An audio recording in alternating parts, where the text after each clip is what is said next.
Fariduddin Attar, le livre de l'épreuve, chapitre 29e. Le pèlerin répandant son sang se rendit auprès d'Adam, afin de trouver un indice de l'homme. Il dit : Ô toi le fondement de la nature humaine, les deux mondes sont remplis de tumulte par tes atomes. Pour l'éternité, tu es le prodige du monde. Ces paroles, nous avons ennobli les fils d'Adam, ont été prononcées pour toi. Tes armées se déploient au ciel et sur la terre. Tu contiens à la fois le corps et l'âme, le tout et la partie. Tu es le centre du monde et la foi absolue. Tu es aussi le sommet de l'univers, l'élu de Dieu. Tu es la forme première, image détachée de son image. Cette pâte à jamais pétrie par la main de Dieu est celle dont tu es fait. Cette âme qui s'adresse à Dieu sans intermédiaire est la tienne. Ton cœur est entre les doigts du Tout-Puissant. Ton âme pure est la colombe de sa présence. Tu défends la cause de l'homme. Pour celle-ci, tu donnes les 8 paradis contre un grain de blé. Enfant sur la voie, tu étais. Que de haut en bas, d'un bout à l'autre, tous les anges se prosternèrent devant toi. Et lorsque sur le chemin de la vérité tu devins adulte, des deux mondes tu fus à jamais délivré. Si les anges ont beaucoup vu le monde, aucun parmi eux ne parvint à connaître le nom. À tous tu es celui qui enseigne les noms, et de celui qui est nommé tu participes. Puisque tu es le maître des anges, tous sont tes serviteurs. De son nom, enseigne-moi une lettre, selon ma capacité. Toi à la fois mon père et mon aïeul, combien de temps brûlerai-je encore? Voici mon âme en feu. Le jour pour moi est nuit. Vois mon sort. Adam l'Immaculé répondit : Homme sur la voie, il te faut atteindre le seuil. Ce seuil de gloire et de vérité est Mohammed, l'élu. Va auprès de lui afin que cette affaire s'arrange. Quoique je connaisse le remède à cette quête, je ne saurais l'appliquer. En sa présence, ne demande pas à nous la félicité. Cherche là-bas la fortune. Trouve là-bas la voie. Car demain, prophètes et amis de Dieu seront tous rassemblés sous son étendard. Celui qui, sur la voie de Mohammed, ne trouve pas la voie, jamais ne recueillera de ce seuil la moindre poussière. La gloire du monde et de la vérité est à cette cour. Son sanctuaire est la qibla des prophètes. Cherche là-bas la félicité. Trouve là-bas le refuge. Reprends la route. Vois le monde. Noé est sur la voie. Adresse-toi à lui. Le pèlerin se rendit auprès du sage altier et s'ouvrit à lui de ce secret. Le sage lui dit : Adam est l'origine de tout. Il vendit la grandeur et acheta la bassesse. Il s'écarta du trône de Dieu et choisit en son cœur la servitude. Il s'affranchit du jardin d'Éden et se réjouit du tourment de l'esclavage. Sa tunique était de lumière sainte, il résolut de voter. Mais parce que la servitude était l'objet de son désir, dans la servitude il fut aimé de Dieu. Pour la servitude, il renonça au paradis. À la manière d'un amant, du paradis, il vint sur la terre. Un roi mit à l'épreuve un esclave. Il le convoqua un jour de bon matin et lui dit : Glisse-toi sous ma tunique et, avec moi, sors la tête par la même encolure. Quand ensemble nous aurons le même col, tout ce qui m'appartient sera à toi. Quand l'unité entre nous sera la récolte, toute idée de dualité, s'il en est encore en toi, sera vaine. Mon corps et mon âme seront alors ton corps et ton âme. Tout ce qui m'appartient sera à toi. Le serviteur ignorant s'élança et sortit la tête par l'encolure du roi. Il se trouva avec le souverain de l'univers dans la même chemise. Il oublia ses limites, il ne sentit plus sa propre tête. Sur ce, le roi, s'avisant de son impertinence, sans lui laisser le temps de souffler, lui trancha la tête. Celui qui dépasse ses propres limites risque sa tête et perd la vérité. Celui qui pose le pas dans l'insolence tombe au piège de sa propre iniquité. Le serviteur qui ne connaît pas d'abord le bon ton, comment sa conduite serait-elle appropriée? Quand Adam perçut l'épreuve de la proximité, de la lumière où il était, se réfugia dans les ténèbres. Il fit du monde son champ de labour et choisit le libre arbitre. Le monde n'est pas mauvais si tu y œuvres. Il le devient si ton intention n'est autre que d'y amasser des dinars. Ibn Adam, lui dont le cœur était épris, avait plus de 100 chevaux dans son écurie. Quoiqu'il occupât à Balkh la fonction de gouverneur, cette charge lui était pesante et amère. Son âme douce et respectueuse lui rendait le cœur lourd, car tel Abraham son homonyme, il était ami de Dieu. Quand il éprouva le tourment de la pauvreté, il fut réjoui. Quand il rencontra le dénuement, il fut libéré de tout. Quoiqu'il fût l'ornement de la foi, un jour qu'il voulut pénétrer au bain, on lui demanda de payer comptant. À la porte de l'établissement, il s'effondra tel l'oiseau sans aile ni plume et dit « Puisque dans la demeure de Satan, les mains vides, je n'ai pas de place, comment entrerai-je gratis dans la demeure du très clément? Cela ne se pourrait, cela ne se pourrait. »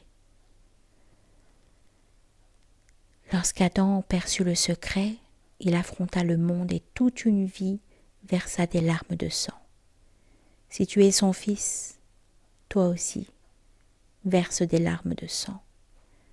Ne sois pas moindre que le nuage, plus que celui-ci verse des pleurs. Car les larmes sont comme le sang des martyrs. Si le narcisse de ton œil répand, fût-ce une simple rosée, ta gloire brillera comme tout un continent. Une seule de tes larmes, dans la passion et l'exaltation, éteindrait de son intensité le feu de l'enfer. Ce que d'ici-bas tu emportes, c'est cela ton avoir. Le bien et le mal sont ta douleur et ton remède. Emporte le viatique d'ici, car tu es de la race d'Adam. Tu n'emporteras là-bas que ce que tu auras fait ici. On raconte que Boussaïd, l'imam inspiré, rapporta dans une assemblée ce récit du prophète.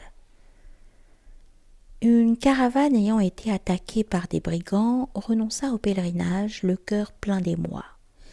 Ces pèlerins arrivèrent en quête d'un viatique à la porte de la mosquée. « Il nous faut des provisions, disait-il, car nous avons été attaqués sur la route du pèlerinage. À mi-chemin, nous avons dû faire demi-tour. » Le prophète leur répondit « Pourquoi êtes-vous revenus en ville ? Vous aviez entrepris le pèlerinage quand un malheur vous est arrivé. Rebrousser chemin en pareille circonstance est indigne. Celui qui fait demi-tour sur la voie du pèlerinage n'est pas averti. » Puis il ajouta « À combien estimez-vous que cette poignée d'ingrats vous ont dérobé ? » « À environ 2 fois 10 000 dinars, répondirent-ils. Alors le prophète, s'adressant à l'assemblée, dit « Qui parmi vous pourrait, telle la bougie, éclairer le cœur de ces gens ? Qui pourrait les dédommager ? Ce bienfait dans l'au-delà lui sera rendu. » Une femme à l'écart éleva la voix et dit « Moi, je le peux. » L'assistance en vérité fut dans l'étonnement, et de gratitude pria pour la femme. Aussitôt, celle-ci alla et déposa devant le prophète un coffret à bijoux. Tout ce qu'elle possédait en fait d'or et de joyaux, elle le lui remit. Le prophète garda le coffret 3 jours et 3 nuits. Il n'y aurait rien d'étonnant, se dit-il, que la femme regrettât son geste. Cet or ne représentait pas une mince somme, chaque pièce valait 20 000 dinars. Qu'une femme à ceci fût prise de regret, comment l'en blâmer? Mais voici qu'au bout de 3 jours, la femme revint apportant encore 2 bracelets. « Ô toi protégé de Dieu, dit-elle au prophète, cet or que je t'avais apporté, pourquoi l'as-tu mis de côté ?» Le prophète répondit, « Je n'ai vu à personne cette générosité. De ton regret, j'étais fort anxieux. »« Ne pense pas ceci, dit la femme. À Dieu ne plaise, ne parle pas ainsi. Remets à ces gens cet or et n'en parlons plus. De plus, ajoute-y ces 2 bracelets afin que je sois totalement libérée. Ce sont là des souvenirs de ma mère. Plus que tout cet or, ils sont précieux. C'est pourquoi nuit et jour je les portais sur moi. La nuit dernière, je me vis en songe dans le jardin d'Éden, resplendissante comme le soleil. Cet or me recouvrait entièrement. Seuls ces 2 bracelets manquaient. Je ne vois pas ces souvenirs de ma mère, disais-je. Pourtant, je n'en veux pas d'autres. Alors Léorie me répondait, « Ne réclame pas ces 2 bracelets. Voici tout ce que tu as donné. Ne cherche pas autre chose. Ce que tu as envoyé ici gratuitement, nous te le rendons à présent. » Posséderais-tu 100 univers? Seul ce que tu donnes te reviendra en bien propre. Sur cette voie, que tu sois esclave ou homme libre, tu ne verras à la fin que ce que tu auras donné. Il était un jeune homme en vérité ignorant. Il alla d'aventure auprès du shir Alvaï et lui dit: « J'ai erré ensanglanté toute une vie, sans tête ni pied, j'ai tourné éperdu. J'ai enduré d'innombrables mortifications. La nuit comme le jour, j'ai été tourmenté d'impatience. Pourtant, au cours de toute cette existence, je n'ai rien vu. Je ne suis arrivé nulle part. » Le shir lui répondit: « Tu te trompes. Ce que tu cherchais, tu l'as obtenu, mon fils. Chaque chose à laquelle tu songeais, tu l'as trouvée du fait même que tu la concevais. Tout ce que tu convoitais sur cette voie, tu l'as reçu. En pratiquant l'impiété, comment aurais-tu trouvé la vérité? Le possesseur du joyau est aveugle, mais l'orfèvre sur la pierre de touche voit clairement.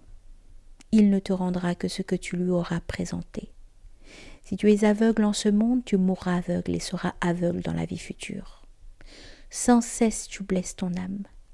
Tiendrais-tu la douleur pour le remède? On dirait que pas un instant tu n'as souci de ton âme, que ta seule préoccupation est d'acquérir du pain. Ce qui arrive à Adam par un grain de blé, à l'intelligence arrivera par la nature de l'homme. Tu ne penses qu'à ta nature concupiscente. On dirait que pour toi le grand nom est pain. Quelqu'un demanda à un fou par amour: « Si tu connais le grand nom du Seigneur de gloire, dis-le, homme excellent. » Le fou répondit: « Ce nom est pain, mais on ne doit pas le prononcer. » « Imbécile, rétorqua l'homme. Comment le grand nom de Dieu serait-il pain? Fi donc. Et étrangement, reprit le fou, comme je me trouvais à Nichapour pendant la disette, j'y passai affamé 40 jours et 40 nuits. Or nulle part je n'entendis l'appel à la prière, nulle part je ne vis ouverte la porte d'une seule mosquée. Alors je compris que pain était le grand nom, le centre du rassemblement, le fondement de la foi. À la recherche du pain, ne sois pas comme un chien impatient. Puisque Dieu pourvoit à ta ration de chaque jour, sois reconnaissant. Puisque Dieu t'accorde ta subsistance et veille sur toi, mange et ne demande à personne d'où cela vient.